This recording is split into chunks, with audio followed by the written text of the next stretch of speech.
Yeah. Now it's time for the next talks with Jorge, who will talk about architecture and refactoring.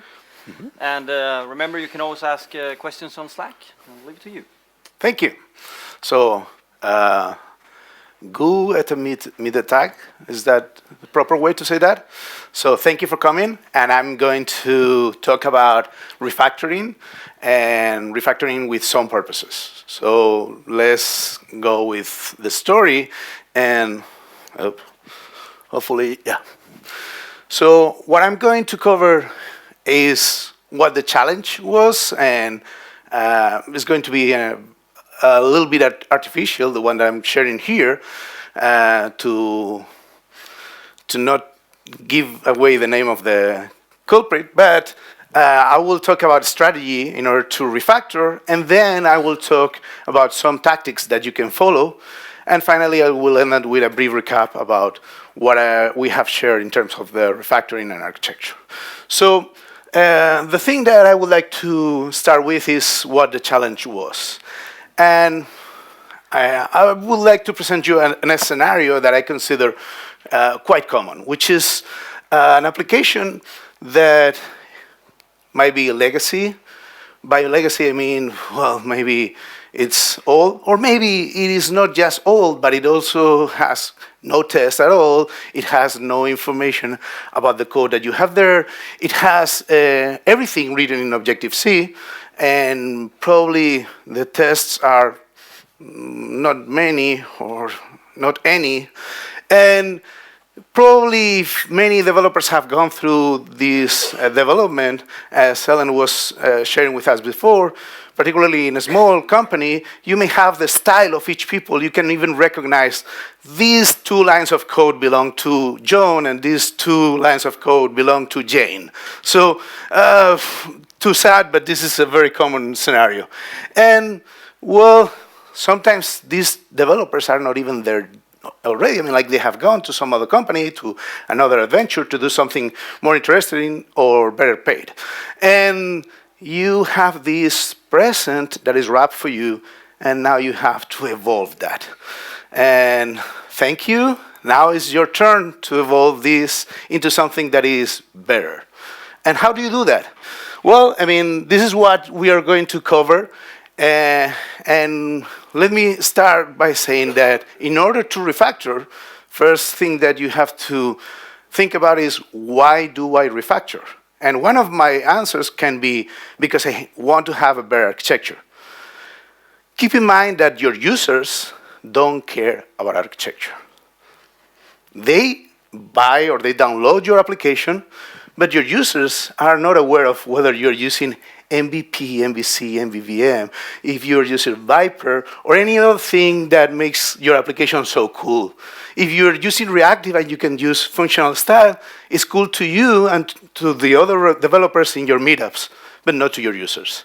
So your reason to evolve your application to a better architecture should be that you are going to benefit from this architecture in order to provide your users with some more stuff. You may have the opportunity of creating code that is solving the features that the application needs without having to break the old ones, because it's quite common that you fix something here and add something here, and this breaks there, and you try to fix that, and this breaks some other thing here, and, well, it becomes a hell. So sometimes you want to improve an architecture because of that. Another reason for having a better architecture is that every time you find a bug in your code, it is very difficult to find out where the bug is. And the time you spend debugging the application becomes a big issue. Not only that, it can be also that it is really expensive to maintain, not only because of the bugs, because every time that I have to go into the application to do anything, maybe to upgrade to the newest version of Xcode, it takes me forever because it's not well documented, it is hard to read, the code is too complex, whatever. And it also might be the case that it is not testable. Tests are very important. Ellen was mentioning them before, and I would like to stress that again. I think that they are key if you want to have a good application. So that is also a good reason to improve your architecture. So in my example, the one that I'm going to share snippets of code here, I chose an application that is open source. It was created by Patrick Balestra. It's called OpenIt. So if you want to go and find where this bit of code is, it is there. It is great code for an example, but the criticism that I'm going to provide you with is always constructive. I think that the guy has done a big contribution to us by providing this application as an open source. It is a good example. It is all in the README file, he comments that you should not use this code nowadays. So please keep in mind that this is not criticism against the application, but an example in order to talk about refactoring. So let's start with strategy. I mean, like, you know the difference between strategy and tactics. We are going to take high-level approaches in order to solve the problem that we are working with.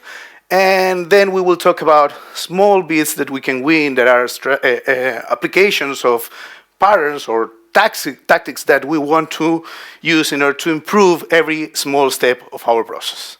So starting with strategy, I would like to start with the idea of where am I going to?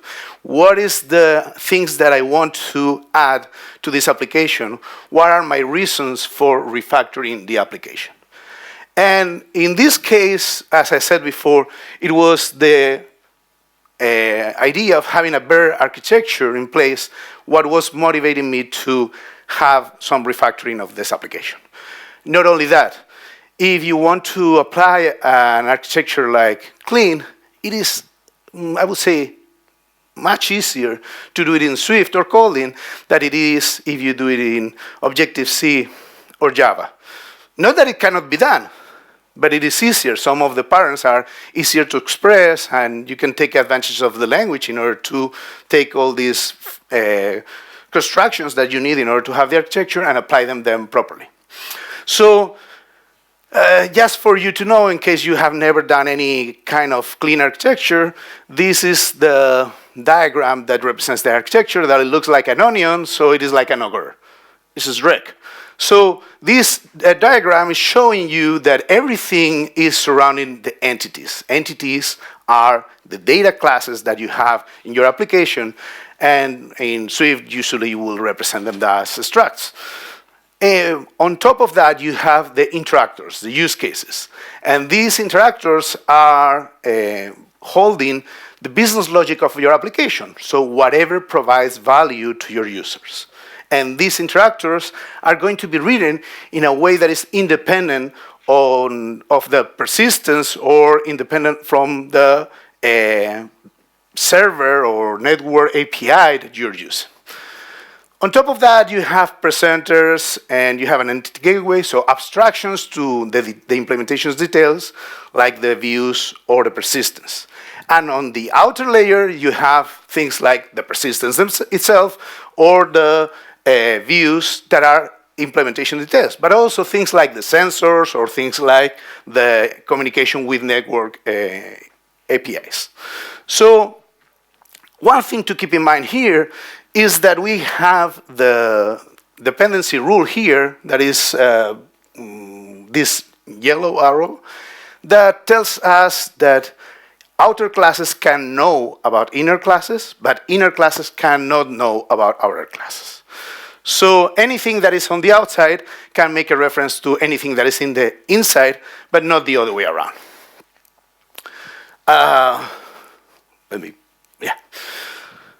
This is a very early stage diagram of how you would construct the architecture. If you want to go all the way in with an architecture like that, you will see that you will need more things that are related to architecture. And, well, this is usually what I do for a living. I help companies to learn about this or do consultancy about that. So I could be talking about this for ages, But let me just make a brief description. This is what you would have as a view controller. Here, the presenter is what provides semantics to the view controller. So all the user events, all the systems events go from the view to the presenter. Then you have the interactor, which provides the business logic to that view. And finally, you have the abstraction of your persistence. The connector is taking care of the dependency injection, and the app delegate is the one that starts your application. That is a very brief description of what it is. If you want more details, grab me later and we can talk about that. So, assuming that this is what you want, that you want to go for a clean architecture implementation, or similar to that, or at least inspired by clean architecture, we also have a goal. I mean, like, the reason for having this application, Refactor, is that we wanted to introduce the new feature, which was the Apple Rating API. This API that allows you to ask the user to rate the app and say, yes, I like it, this is a 5 stars app, you wish. So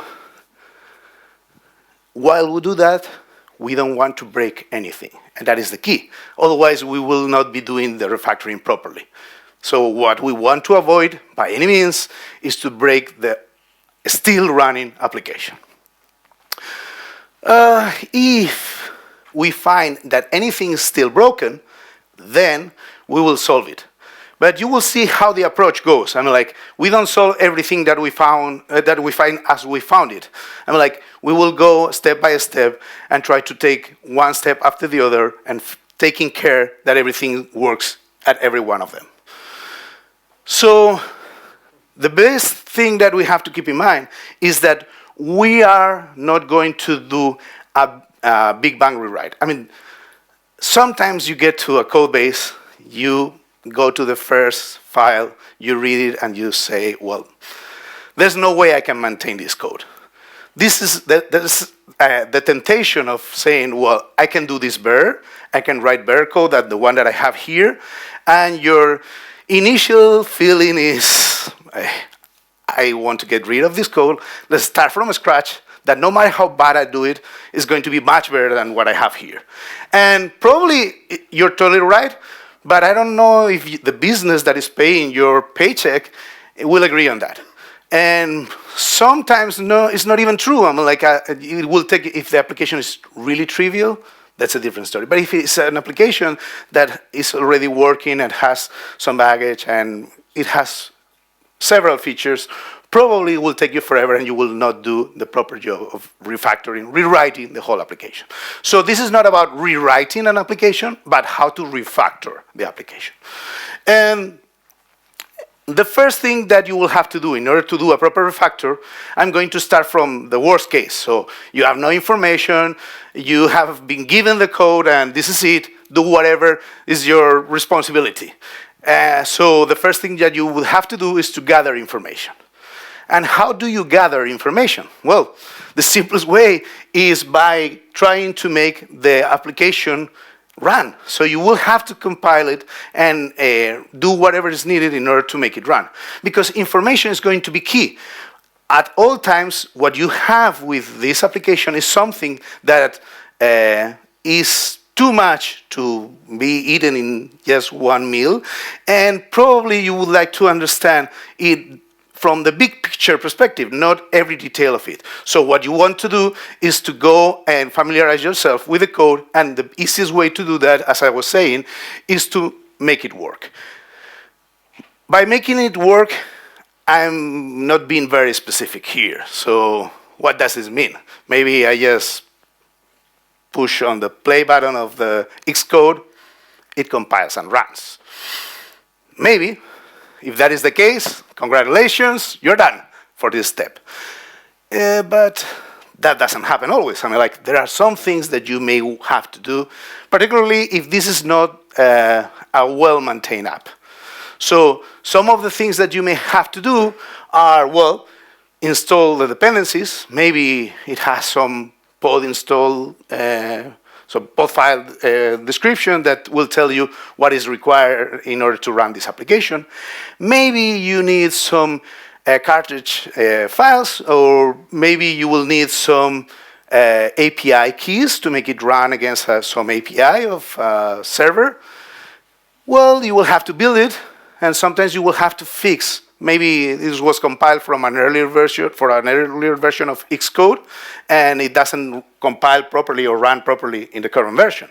So you will do the small tweaks that are required in order to make it run. And one of the things that I cannot stress enough is that you will only make those fixes, the ones that are required, not desired, required in order to make it run. What I don't recommend you to do is to update the configuration for the application. I mean, like, don't change that if you can avoid it, unless there is something there that doesn't allow you to have the application running.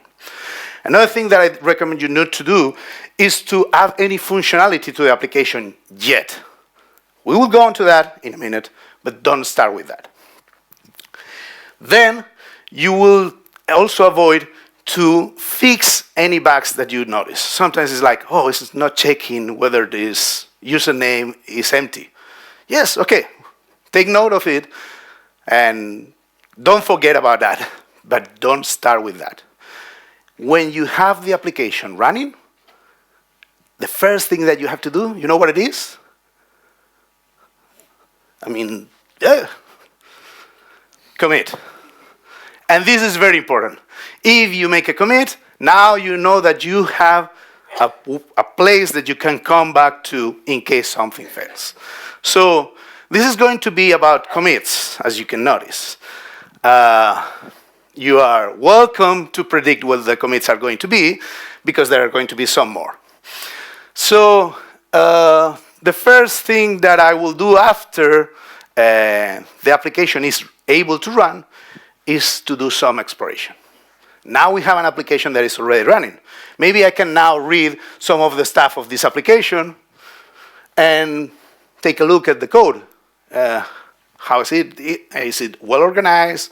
Is it well written? Is it nice code? Do I have tests? Do I have any tests at all? Maybe, do I have any documentation? I mean, like, we're developers. Do we have documentation? No way. That is something that never happens. Maybe oral transmission, that is more likely. I mean, like, maybe you know the guy or the girl who wrote the application before. You can get in touch with her or him and ask her or him, oh, how do you do this crap? Sorry, how did you do this application? And maybe you can get to know this information from the person who did it. And you also should know about the business goals that are set for this application. So if you know what the direction is going to be for the application, it's going to make things easier, because then you know what are the priorities on the changes that you should apply. Okay, so when you design your strategy, you have to take into account those planned features and the pain points that you have discovered, if any. And let's be honest, there are going to be pain points. I mean, like, there's no chance that this is going to be the perfect application. If you find a job like that, let me know, and I'm available for hire in that case. So now that you have found what are the key things that you would like to add and what are the pain points that you want to solve first, you have a priority list on these pain points, then you can take two approaches. You can take several. I mean, like, it depends on how organized you are. But you can go from the views to the inner layers, or you can start from the model and go to the other ones. And both have advantages and disadvantages. It really depends on what you wish.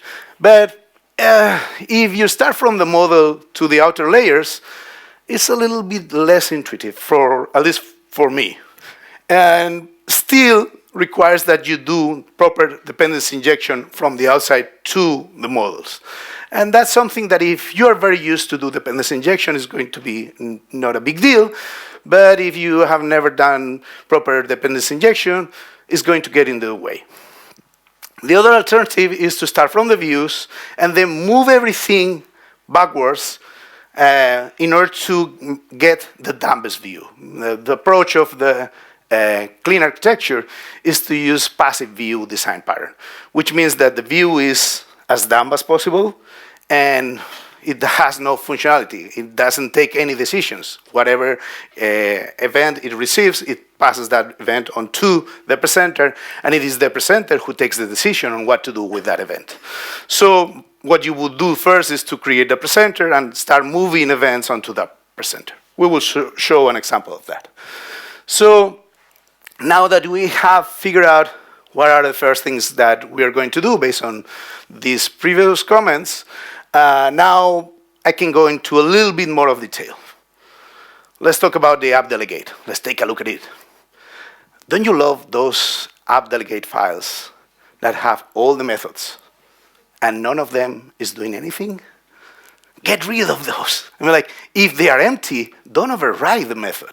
It doesn't make any sense. It's code that you have created that you have to maintain, but it does nothing. Get rid of those methods. And if possible, if you are coming from Objective-C, you will have a main.m that you will also want to get rid of. Is the application using storyboards? If it is, well, it might be your choice. If it is not, then if storyboards are your choice, maybe you want to point on that direction and you want to create storyboards, which is the recommended way by Apple to implement navigation and all the user interface. If you have a different choice, that's fine by me. I mean, like, whatever it is, try to be sure that the application will be adapted to your way of working. Does it have any tests? And if it does, is it only the model, or does it have tests for anything else that is not the model? I mean, in most cases, many applications don't have any. When you get to an application that has tests, it's really a pleasure because then you read the assumptions that the previous developers did about the code that they were writing. So that makes the test not only useful in order to check that everything is still working, but in order to understand what it was planned to do on the first time. So testing is good, and you will also keep that into consideration, and we will cover that also. Does it use any frameworks? Do I have core data here? Do I use Realm? Is it using some CloudKit for the persistence? Or is it using some other frameworks like EventKit or maybe HomeKit or any others that interact with my application? I should take note out of that because I would like to abstract these implementation details in order to have a better architecture. And am I doing dependency injection in the application? Am I injecting the dependencies, the collaborators that I'm using? And if so, am I doing this via using abstractions for the dependency inversion principle? Those are questions that you should ask yourself and figure out what was the situation. In the case of the application that I was using, as an example, I could say that it was using storyboards, but the rest is no, it wasn't doing anything for the app delegate, but it still was there. There were no tests at all. The frameworks were inexistent there, and no dependency injection. So, and by the way, are there any view controllers that need some urgent changes? I mean, like, sometimes it's something that Apple has recently changed and that you want to put into place. Sometimes it's just something that looks awful and you have to change the sooner the better. So, well, in any case, and that is the most important thing, if you only are going to learn something from this talk, this is going to be it. When you write an application and you refactor it, the technique that you should use is the geisha technique. You know what a geisha is? The Japanese girls? Okay. So you know how the geishas work? So they do something like this. So you do the same when you're refactoring. You take very tiny steps and then you commit. This is what you have to do in order to refactor your application. Tiny steps and commit. Tiny step, commit. Tiny step, commit. Okay? So no, the thing that you would like to avoid is to make changes and to get lost into a sea of changes that take you nowhere because now you don't know how to go back, and maybe some of the changes that you have done are very useful, but you cannot move it into something that works. Small changes, iterations, and commits. Tactics. We have talked about the strategy. Now let's talk about more real-world examples of code. The first thing that I recommend you to do, if it doesn't have this, is to add a test target. Add tests. I'm like, there's no way to put tests in unless you have a test target. So you add a test target, you choose Swift, and that was one of the points that Ellen was sharing with us before. Instead of, if you don't feel comfortable enough with moving to Swift directly, start with Swift only in the tests, and then refactor the code in your Objective-C, and then when you feel more comfortable with Swift, then you can spread that knowledge onto the application. You can focus only if you have several targets, one for an extension, another one for a watch. You can focus only on the main application. That is more than enough for the first iteration. And test that the tests work, so use a command U in order to run the test. It's going to be the dumb example that it always comes with. Please ignore that one, delete that one, because it is useless. But from there on, you can add more files with tests. That is hopefully what you will need from there on. And once you have the tests, you commit. Okay, so now we have some testing in place. What do we do next?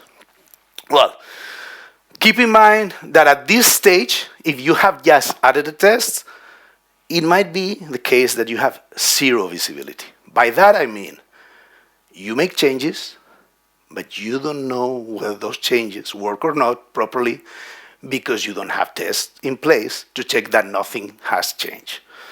So this is a catch-22 situation. I mean, you would like to have the changes tested, but you need to add the tests in order to test them. And you have neither the changes nor the tests. So if you see an obvious test, add it. Sometimes the code is so entangled, so badly written, that it is really hard to put any testing in place. Keep in mind that any test, even if it's bad layer, is going to be better than no test at all. So if you can add some, it's a much better situation. Now that you have that, you can use the tools. And by using the tools, I mean that you can, for example, use Git. And we have been talking about commits, and I told you that they are very relevant if you are doing a total refactor of the application. But what I meant by that is, obviously, commit as often as you can, but use branches. If you are unsure of a change that you want to perform in the application, you add a branch, you test that, you check that this strategy or these tactics that you were following are the ones that you expect to work, and if they do, if they work properly, then you can keep them and commit that back into the development branch. You can even do better. You can use Git flow and create feature branches. My recommendation is that you don't use long-lived branches for the refactoring. So I've seen some projects that have a completely different branch for the refactoring. And what usually happens is that they have this branch which holds all the refactoring changes, while still things are happening in the main branch, in the development branch. So these two code bases are more and more unrelated as time passes, there are huge changes, so rebasing that onto the main development branch becomes a huge issue because they are too different. So my recommendation is, instead of that, make tiny changes and commit them as soon as possible back to the development branch. And another thing that you can do is to use a branch by abstraction instead in order to add some of the improvements. What do I mean by that? So this is a pattern that I think is very useful and is, well, you have some classes that have a dependency that is not written as you wish it to be, okay? And this red rectangle here means not exactly good code, okay? So what do? How do I make the change for this red code that I don't like, that I would like to replace? Well, the first thing that I do is I create an abstraction to separate this code from the classes that are using the code. So I create this abstraction, and now I can create a different implementation of the code that will hold another implementation, but this is the one that I would like to have in the code. I mean, the yellow one here holds the proper code. The red one is the old code, the one that I want to get rid of. But here I can decide, because I'm using an abstraction, to use this or this implementation, because both are implementing the abstraction that I told it to be. So I can choose to apply these changes gradually. So for example, for a view controller, I can introduce a new way to talk to persistence while the other two don't know about it. Okay? Is it clear? So another thing that you can do with the tools is, well, now we not only have code groups, but we also have folders. The big invention of Xcode 9.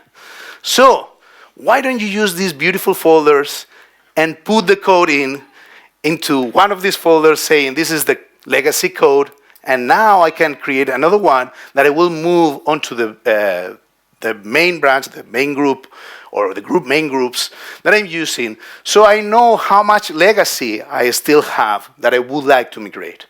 So by having that, I have a visual indicator of how many files are still legacy compared to the ones that are only that are new for the code that I have created. You can also use Refactor, and well, if you have been using any IntelliJ products, you will probably be laughing about this. Refactoring is getting better, but it is not there yet. So you better know how to do refactor manually, because Xcode is not going to help you fully with that. I would love it to be the case. I would love to have this extract method to somewhere else. But let's be honest, I mean, it's not happening. Not yet, at least. Yeah, I hope that this is something that is going to be improved soon, but it will take a while.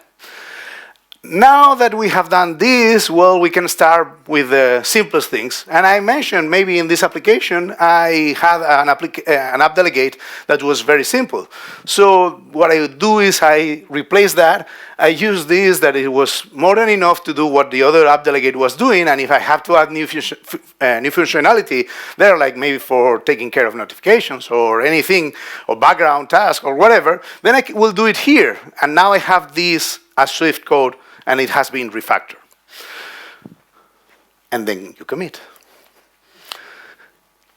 Then we will take care of the dependency injection.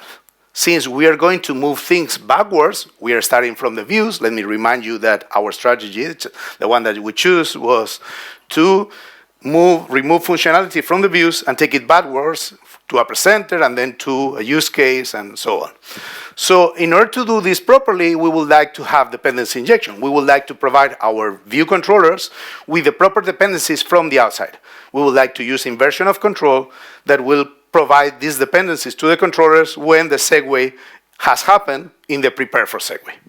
So how do we do that? Well, the first thing that we will do is change the behavior in the info plist. What do I mean by that? You know that the info plist is a file that tells when the application is compiled, tells iOS to immediately launch the default storyboard and create an instance of the initial view controller, the one that has the arrow in as initial view controller. So instead of this one, we will get rid of that property, and we will inject the property, the dependencies injected into that view controller. So we will create an instance manually, and we will pass the dependency. In order to do that and to make it work, we will need a bridging header that allows us to interact with the code of Objective-C. This is the line that I'm referring to that says what is the storyboard that has to be run. So we will take care of that line and we will remove it. And we commit.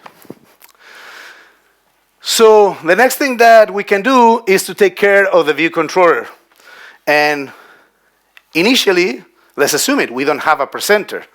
So how do we make our view controller talk to our presenter? Well, the first thing that you can do in order to do that is to mark the places that you are going to use in order to talk to the presenter. So notice here that I have included comments like to do, invoke the presenter. So then you add this presenter that is going to be an injection, and this presenter will be an at Objective-C annotated object with methods that are at Objective-C that will receive the events and that will be will have the test, the view controller we can test that is communicating with this presenter.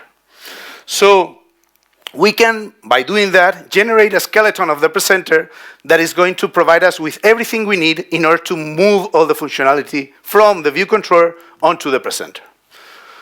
This is what we would do. We have the reference there that is taking place. Here it says, well, I'm going to talk to the presenter and obtain the number of actions that I'm going to present.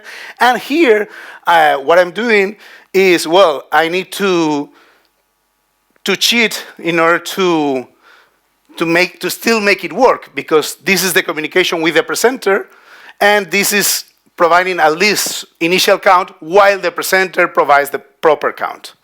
Okay? This is what you would do in order to work with the cells. So this is a table view, and obviously my presenter is not configuring the cells yet. So you notice here that I'm initializing the cells manually. Obviously, I will take care of this, and I will provide the dequeued cell when it gets there. So I'm cheating the code a little bit so I can use the presenter but still have all of the code in the view controller. Once I have sent all the events to the presenter, I commit. Now I can refactor the persistence. That's another option. So let's move the persistence. Here the persistence was very basic. It was using a plist with all the actions. So at least I extract all these methods, and I add some abstraction level in order to be able to introduce core data or to use realm or any other thing that will allow me to have this persistence abstracted, but it's more convenient for my application. So once I do that, I introduce the test that allows me to communicate with that persistence, and I commit it. You guys don't know the song? Do I put the lyrics here? And you committed. Every time you do anything, you committed. So get the new view controller in. Now you have a view controller that maybe you don't like, that you want to fix. What do you do with that? You fix it in a storyboard? No, you don't. Instead of that, you add a new storyboard. That storyboard is going to have references to the old one. So by using this new storyboard, I can do replacement of things here. I can add some design changes, make it work properly, make it more current with the version of iOS, and still talk to the old view controllers in the old storyboard. So I'm changing one by one the view controllers. And you have to deal with the limitations, which means that some of the things are not compatible backwards. And one example for that is structs. If you are using for the persistence your data, you want to hold your data in a struct because you want value types and you want to also later include immutability, then you will probably use structs or enums, and those are not compatible with Objective-C. So the same thing happens with tuples, with generics, with curried on global functions, with type aliases, and many other things. However, you can use techniques in order to still use those and make them work with Objective-C. So you have the struct that is the one that your Swift code is going to use, and you have this wrapper that is holding the struct inside and allows you to use this struct from the Objective-C code. Obviously, this will be visible in the Objective-C bridge. And you commit. And, well, still you may have some problems. The entity gateway should be implemented for both. You have to provide an entity gateway that provides the wrapper, another one that provides the struct. So you need more entry points that usually you would have. And the value semantics, if you are using the wrapper, are lost. But you should be aware of that. This is temporary. This is a solution for the refactoring. So use this scarcely. Don't try to use it forever because it's not a long-term solution, and remove it as soon as possible. And finally, I would like to add a new use case. That was the original purpose of this. I was going to refactor because the code was unmanageable, but I wanted to add a new feature. That was the whole purpose. So what do I do with that? Well, I write the new use case. This is a Swift implementation of a use case that will decide whether or not it should ask for rating based on some references like the number of actions and how many days have passed since the last time I asked you for a rating. So you want to be selective on whether you ask to the user for a rating or not. And this is the implementation that you will provide. The presenter will refer to this use case and will execute it. And the view will have implemented the API that Apple provides you with in order to ask for the rating. You see that? Now I have created this use case, the presenter that is required for that, the view controller acts as passive view, and everything is done following these small steps, refactoring and committing to a safe state. Okay, so now we have that, and we committed. And finally, let me recap what we were doing. So it is important that you do incremental refactoring. Remember, geisha steps. Small steps, and you commit. Small step, and you commit. And while you do that, you will know that your code is still usable and that you are able to incrementally make it better. You have to design your strategy properly in order to do that with the minimum amount of steps to make it shippable, to make something that you can release as soon as possible, but still that shows improvement in the architecture that you have. As you can notice here, I haven't solved the whole application. I have only solved some parts of it that were the ones that are more urgent in order to have that new use case. And I add that new use case in a way that it implements the architecture that I was planning for my application, not the one that was existing previously. Everything else in the application is still crappy. I haven't solved that. But I have proved that there's a way to move from that crap into something that is much better because it uses the architecture that I wanted. You can use the tactics that I mentioned. There are many others, but these are small details that you can use in order, like having the references from one storyboard to another, having the tools helping you, like the commit or the refactoring from the environment, in order to take advantage of those and to have all the markings for the presenters. And make small changes, and as much as you can, add tests in the process, because these tests that you add will help you to refactor the rest of your application. So first, you have code that has a measure of improvement. Like when you have tests, you can say, well, this code is much more tested, and I can tell you the number of tests that I have included.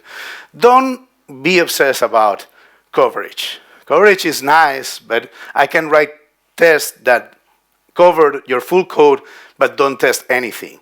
This is not the key. The key is that your tests are meaningful, that they test things that are relevant, that if you make a mistake, your tests will complain about this mistake. And that is what you need. You don't need things that are oh, this is so nice and it's so well tested that it's beautiful. No, you want tests that are effective, okay? And don't forget that you don't have to do this sequentially. I mean, you can start by any view controller that is meaningful to you. Give your priority, your more urgent view controller, the priority that is required to in order to change that and have that release with the version that you wish. So that was what I wanted to share with you. Tusen thank you very much. And if you have any questions, I will be more than glad to answer them. If you want to grab me later and talk about this or architecture or testing, thank you. Thanks. So, you had a question. Yeah, actually, I have two questions. One is, have you ever seen a code base that is way too much to say that, yeah, I can fix this with a refactor or That I cannot fix this by a refactor and I have to throw this away and start from scratch? So let me repeat the question. The question would be, have I seen any code base that the only answer to that was rewriting from scratch instead of refactoring? Is that what you were asking? I haven't. I mean, like, let's be honest. Even to show you now. the thing is that even though people make mistakes and write crappy code, we are also professionals. So we try to make it better and to improve it. Yes, sometimes the code that you get to is really crappy because you have some people that is learning while writing the code. It is not usually the case that if the application is big enough, that is the case. For a smaller application, I've seen some, but they are tiny. In that case, it is not worth doing all the refactoring because it's tiny. But if the application is big enough to make sense for users, then it is more useful to do incremental refactoring instead of writing it from scratch. I would love to see the code that you're saying to prove me wrong, which I probably am. But still, I think that in most cases, it is worth to take a second thought about that and move that incrementally instead of changing everything. Ellen, please. I think a related thing that I want to share is that sometimes the existence of an application is the only documentation of what it's supposed to do. Mm-hmm. And so refactoring in place, even though it's really annoying, becomes a lot easier than trying to start from scratch because you still have some idea of what it's supposed to be doing. Totally right. Let me repeat it so it gets recorded. But Ellen's point was that sometimes the only documentation that you have in the application is the application itself. So even though it's a pain to refactor it, it is more helpful because you are still working with the only available data about how the application should be. Yeah, totally agree. Please. Most companies, especially if you're working at a startup or if you're working at even bigger companies, it's a lot easier to build a new feature or to build more things for the company because they kind of want to see more stuff. Mm-hmm. What is the most effective way, since you do this for a living, to prove to either your manager, your project, your PM, whatever, that this refactor is actually going to be better in the future? Mm-hmm. If there's really no way you can measure, how many users are going to use this feature, Mm-hmm. how many seconds you're saving, what's the best? Like, how do you put that into like this thing that says we need to do this? This is better for the company. This is not adding anything new. Okay, let me rephrase what you said. So your point was that it is always easier for the management to buy a new feature than it is to buy a refactor.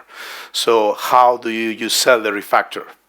So let me change the context. Let's say that you're a doctor. How do you sell that you have to wash your hands?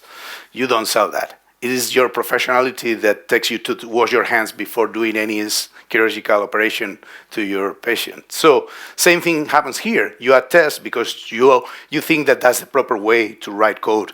You do proper architecture because you know that this will pay off in the future. So you plan in small steps the amount of work that is required in order to do a proper job of what you are doing. If a new feature requires to do some refactoring, because otherwise the technical debt that you are creating is too big, you add it bit by bit. My recommendation is don't try to refactor everything in one step, because it wouldn't make any sense. Nobody will buy that. Instead, you make the small steps that will pay off immediately, because you are adding that to code that you're writing that comes with a feature. And by only adding some bit of extra work, it will add this better architecture, better implementation, more tested code that you as a developer want to have there. Is that an answer, a fair answer? I guess I'm kind of looking for, like, how do you influence, because most of the time they'll say, like, oh, why do you need to do this? And then you go, yeah, because it's part of my job. And then they'll be like, no, you don't need to do that. You can bring the feature faster. You can get it in a week. So, no, it's going to take me 2 weeks, so let's do this. Okay. So, the most effective way the most effective way of convincing management about that. And my vision there is a little biased, because I'm an external consultant. And you know that if you work for a company, you can be right and be telling your management that this is the way to go, and they will ignore it completely.